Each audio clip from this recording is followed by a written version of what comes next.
शहराचे ग्रामदैवत श्री सिद्धेश्वर यात्रेनिमित्त वाहतुकीच्या मार्गात बदल करण्यात आले आहे। त्यानुसार 12 ते 16 जानेवारी दरम्यान नंदीध्वज मार्गावर आणि श्री सिद्धेश्वर मंदिर परिसर, श्री मल्लिकार्जुन मंदिर, संमती कट्टा, श्री रेवणसिद्धेश्वर मंदिर व बाजार परिसरात नो पार्किंग झोन असणार आहे। या संदर्भात अधिक माहिती पोलीस उपायुक्त अजित बोराडे यांनी लोकलिटीशी बोलताना दिली आहे।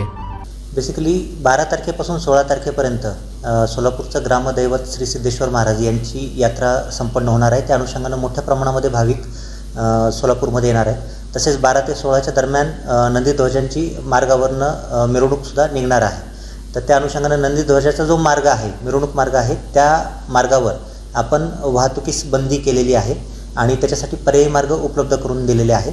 त्यासोबतच 13 तारखेला अक्षता सोहळा हा मुख्य कार्यक्रम होणार आहे।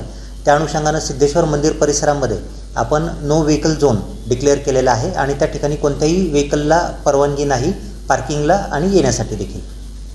सोलापूरकरांना काय म्हणतो? सिद्धेश्वर यात्रेच्या दरम्यान जे सिद्धेश्वर मंदिराकडे येणारे जे भाविक आहेत त्यांनी कृपया जे पार्किंग प्लेसेस निर्धारित केलेले आहेत, मग त्याच्यामध्ये हरिभाई देवकरम प्रशाला असेल, हुतात्मा मंदिर हुतात्मा स्मारक पार्किंग जे आहे त्या ठिकाणी असेल, नॉर्थ कोर्ट मैदान प्रशाला असेल, या ठिकाणी पार्किंग करावं आणि सिद्धेश्वर मंदिराकडे यावं। सिद्धेश्वर मंदिराकडे कोणीही आपलं व्हेकल यात्रा काळामध्ये घेऊन येण्याचा प्रयत्न करू नये। 12 जानेवारी ते 16 जानेवारी दरम्यान हा आदेश लागू असणार आहे।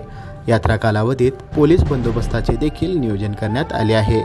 यात्रा कालावधीत सोलापूरकरांनी तसेच भाविकांनी वाहतुकीच्या नियमांचे पालन करावे, अन्यथा कायदेशीर कारवाई करण्यात येणार असल्याची ही माहिती पोलीस उपायुक्त अजित बोराडे यांनी दिली आहे।